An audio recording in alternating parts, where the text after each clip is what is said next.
C'est la merde. Tu l'as vu, les marchés crypto, ça va pas du tout. Et je vais tout expliquer. Pourquoi, du comment, quelle est l'histoire, quelle est la genèse, qu'est-ce qui a vraiment envoyé tout ça. Alors, comme tu vois, là, le marché des cryptos, tout est en train de saigner. Donc, au moment où je tourne cette vidéo, nous sommes le jeudi 12 mai. Donc, cette vidéo sortira avec un peu de décalage. Donc, malheureusement, je ne sais pas ce qui va se passer entre temps. Autant dire qu'aujourd'hui, c'est assez catastrophique. Je voulais faire une vidéo pour réexpliquer tout ce qui s'est passé dernièrement et vraiment l'importance pour toi de pouvoir te protéger. Donc, je vais t'expliquer dans cette vidéo la genèse, ce qui s'est passé, ce qui peut se passer et comment tu peux te protéger évidemment. Donc, c'est parti, on va voir ça dans cette vidéo. Avant toute chose, abonne-toi à la chaîne et like la vidéo pour me montrer que tu aimes ce genre de contenu. C'est parti.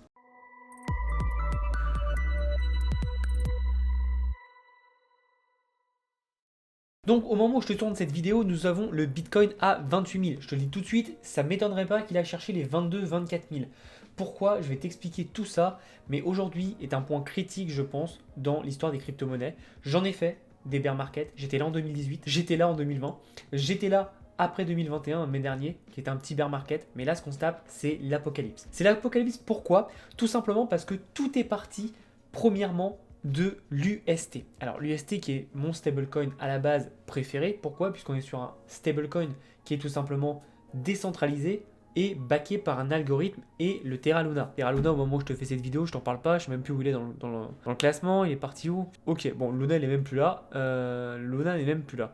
Ou alors je l'ai zappé, mais aujourd'hui le Luna, au moment où je te fais cette vidéo, il est tout simplement à la cave, hein. On est à 0,000 683 cents. Donc votre serviteur en a évidemment toujours puisque on ne lâche pas les potes. Et moi, Luna, c'était un de mes top 3 tokens préférés. Et en fait, je vois beaucoup de personnes dire Luna, c'était de la merde, ça n'a jamais tenu, on le savait, etc., etc., etc. Donc, je vais clarifier tout ça. Et après, je vais expliquer la situation du pourquoi et du comment. Donc, Luna, voilà, il est passé rang 70. Donc, c'est clair, je ne pouvais plus le trouver. Ça me fait chier. Honnêtement, ça me fait chier parce que Luna, je trouvais ça brillant. Le fondateur d'Ukwon, incroyable, un incroyable entrepreneur.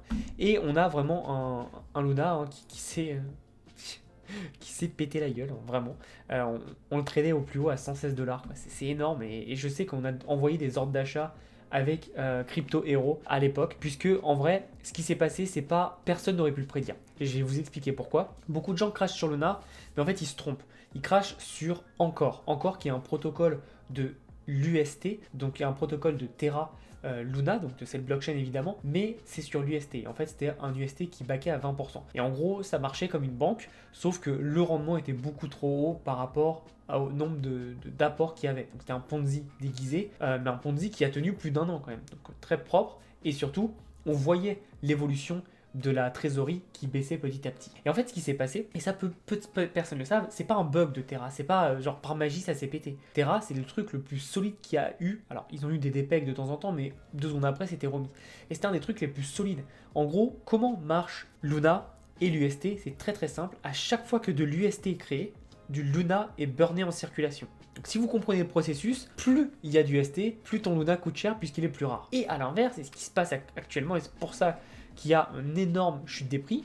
Plus il y a de Luna en circulation, plus on burn de l'UST, et vice versa. Et donc là, clairement, ce qui se passe, c'est qu'on va tout simplement essayer de rattraper l'UST, donc on va en burner, et donc du coup on va minter énormément de Luna, et c'est pour ça que le prix se pète la gueule. Maintenant, c'est pas venu comme ça d'un jour parce que il y a eu un bug. Non, non, pas du tout. Ce qu'il faut comprendre de cette histoire, et elle est très très grave, je trouve, pour notre défense des libertés des crypto-monnaies. Alors déjà, on va couper court, il faut comprendre que les crypto-monnaies ne sont pas libres. Malgré le marketing qu'on te donne, 2 tiers des crypto-monnaies sont détenues par des institutionnels, des hedge funds, des banques, etc., etc. Donc ne crois pas à un seul moment que les crypto-monnaies sont libres. Crypto-monnaies, comme tout actif, sont détenues par les gens les plus riches de cette planète. Maintenant, ce qui est dommage, c'est qu'on avait un stablecoin décentralisé. Et évidemment, décentralisé, ça plaît pas aux institutionnels. Savoir que quelqu'un ou personne contrôle un stablecoin, qui plus est un des 3 stablecoins les plus puissants au monde, ça plaît à personne. Et donc ça a été la cible de cette entité. Cette entité s'appelle BlackRock et Citadel. Citadel, pour ceux qui connaissent de nom, c'est ceux qui sont derrière Robinhood, et c'est ceux qui, à l'époque de l'action AMC, qui empêchaient les gens de Robinhood d'acheter. Pourquoi? Parce que eux shortaient sur cette action. Et donc du coup, comme ils ont Robinhood dans leur portfolio, ils les ont obligés à stopper les achats d'actions AMC pour ne pas perdre de l'argent. Au final, ils en ont perdu, mais voilà, faut croire qu'ils n'en sont pas à leur premier coup d'essai. Et en fait, ce qui s'est passé, je vais vous expliquer l'histoire le plus simple possible. Ce qui s'est passé, c'est qu'on a tout simplement BlackRock et Citadel qui sont mis ensemble pour aller sur Gemini. Alors, Gemini est un échange centralisé aux États-Unis, c'est très connu, c'est fait par les frères Winklevoss, je crois le nom. Enfin bref, c'était ceux qui ont fait Facebook à la base. Et ce qu'ils ont fait, c'est qu'ils sont allés déposer du collatéral, un énorme collatéral, au point qu'ils ont pu emprunter 100 000 bitcoins. Donc c'est énorme. Ces 100 000 bitcoins, ils les ont pris et ils sont allés voir DoCoin en privé et leur ont dit, voilà, nous on a de l'argent, on aimerait investir dans l'UST, on croit en ton token, on veut vraiment de l'UST. Par contre, on aimerait que la transaction ne soit pas publique. Donc la transaction ne soit pas faite sur les livres de la blockchain Terra. DoCoin, comme tout investisseur normal, et je pense qu'à sa place, tout le monde aurait accepté, hein, t'as un gars qui va investir 100K Bitcoin dans ta boîte, tu dis oui, clairement. Et donc ce qui va se passer, c'est que DoCoin va accepter cette transaction OTC, off the counter,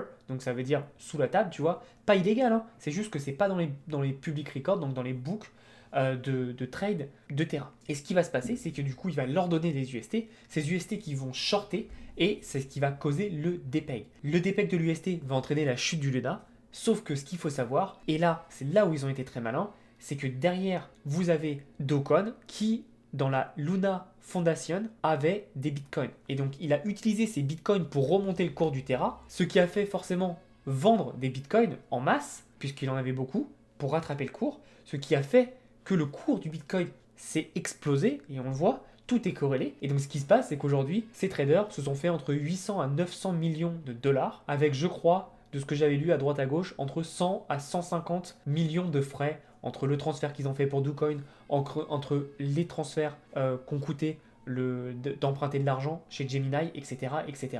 Donc ils se sont fait à peu près 800, 750 millions, 800 millions de net profit et en coulant beaucoup de personnes. Dans l'histoire, moi aussi j'ai perdu de l'argent, c'est le jeu. Voilà, c'est pour ça que la diversification, c'est important, mais c'est pas important dans l'histoire et dans cette vidéo. Ce qu'il faut comprendre, c'est que immédiatement après, Citadel, BlackRock, Gemini, ils ont tous nié. Évidemment, si tu as fait ça, jamais tu vas dire oui, c'est moi qui ai causé ton truc. Parce que Gemini, ils savent qu'ils perdent tous leurs clients. BlackRock, ils ont aussi énormément de clients, c'est pas une bonne image. Donc évidemment, tous les trois ont nié. Sauf que on sait comment ça se passe en crypto, tout est traçable et tout peut être tracé. Et donc on le sait. On sait que c'est eux, on sait que c'est ce qu'ils ont mis en place.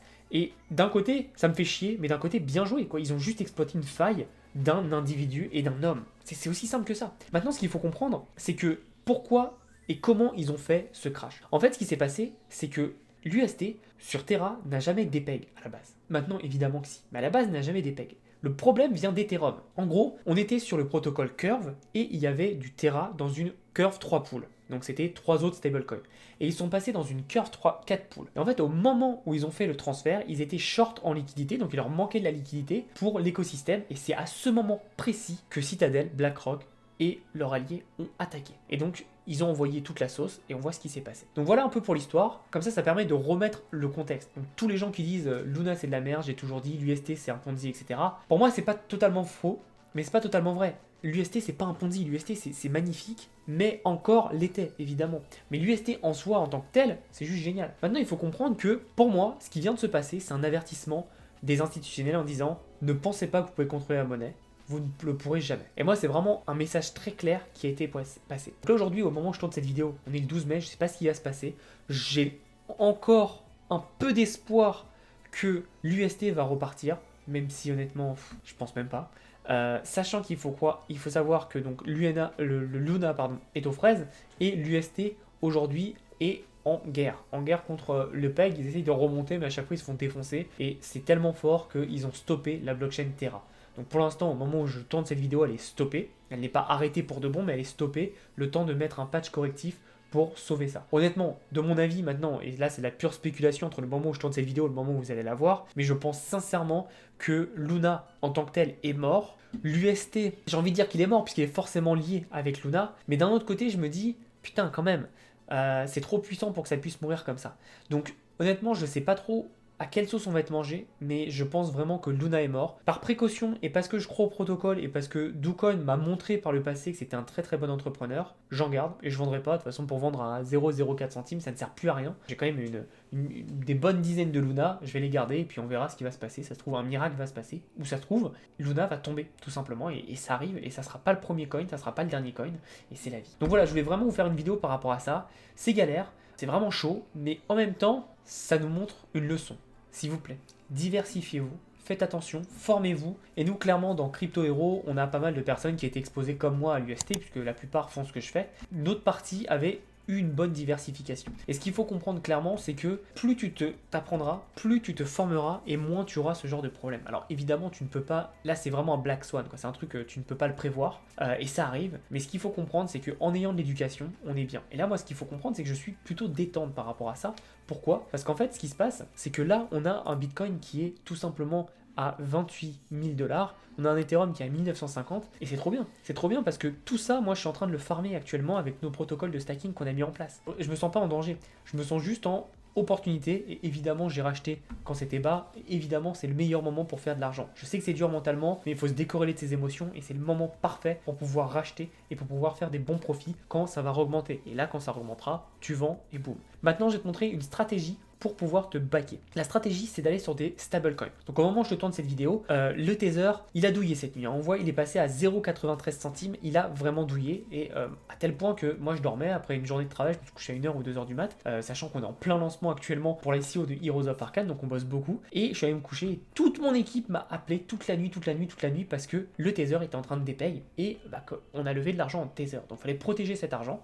Donc heureusement, au moment où je dormais, au moment où je suis revenu, le PEG était revenu, mais plus de peur que de mal, mais clairement quand tu te lèves le matin avec 67 appels en absence, ça fait peur, clairement. Et finalement, tout s'est bien passé. Alors ce qu'il faut savoir, c'est que Tether, ils n'ont jamais eu 1 dollar pour un Tether, jamais de la vie.